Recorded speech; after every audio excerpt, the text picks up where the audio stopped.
হরে কৃষ্ণ হরে রাম ভজনি নাই গৌর রাধে শ্যাম হরে কৃষ্ণ হরে রাম।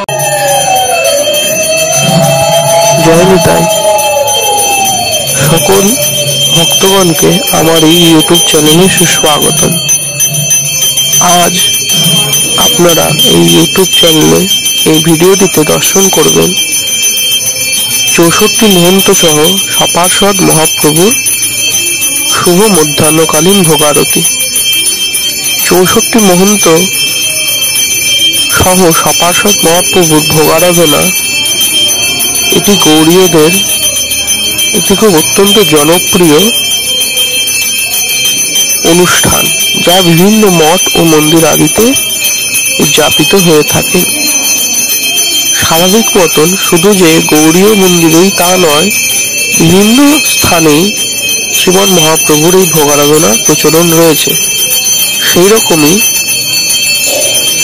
আজ আমরা উপস্থিত হয়েছি বারাসাত শ্রী শ্রী লোকনাথ মন্দিরে। এই শ্রী শ্রী লোকনাথ মন্দিরে বাবা লোকনাথের সম্মুখে শ্রীমন মহাপ্রভুর এই ভোগারাধনা উদযাপিত হলো, যা তত্ত্বাবধানে ছিলেন শ্রী সমাধি মন্দির জীবন কৃষ্ণদাস বাবাজি মহারাজের সমাধি মন্দিরে ভারপ্রাপ্ত শ্রী চন্দ্রশেখর দাস বাবাজি অনুগায়।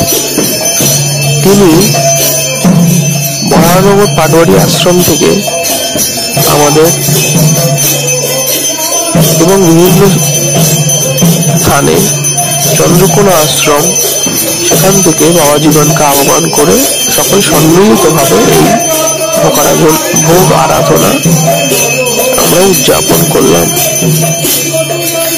তা এই ভোগ আরাধনায় শ্রীমন মহাপ্রভু সহ শ্রীমন মহাপ্রভুর যে বিভিন্ন পার্শ্বদ লীলা সঙ্গী তাদেরকে ভোগ নিবেদন করা হয়। তার মধ্যে 64 মহন্ত, অষ্টপ্রধান মহন্ত তার মধ্যে আছেন রায় রামানন্দের গণ, বসু রামানন্দের গণ, তার মধ্যে আছেন মহাপ্রভুর গুরুবর্গ, গিরি পুরী ভারতী আদি মহাপ্রভুর গুরুবর্গ আছেন মহাপ্রভু এবং মহাপ্রভু নিত্যানন্দ প্রভু, অদ্বৈত প্রভু, তাদের সন্তান বর্গ আবার আছেন প্রভুগণের প্রিয়া বর্গ।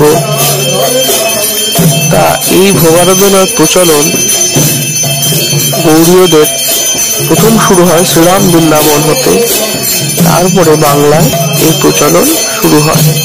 যদিও ধারাটি সম্পূর্ণই গৌড়ীয়দের, এটিতে কোনো খামতি নেই বা সন্দেহ নেই, কিন্তু এটি প্রথম প্রচলন হয় শ্রীরাম বৃন্দাবনে। শ্রীরাম বৃন্দাবনে পাকা ভোগ দিয়ে এই ভোগের প্রচলন প্রথম শুরু হয়। পাকা ভোগ বলতে বিভিন্ন শুকনো মিষ্টান্ন, যেমন লুচি, গজা, ক্ষীরমোহন,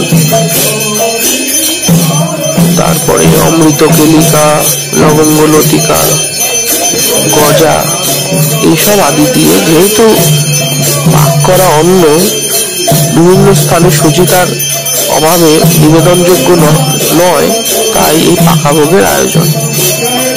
কিন্তু ধীরে ধীরে বাংলায় যখন সেটি প্রচলিত হয়, তখন আমাদের এখানে সুপ্রসিদ্ধ মালসা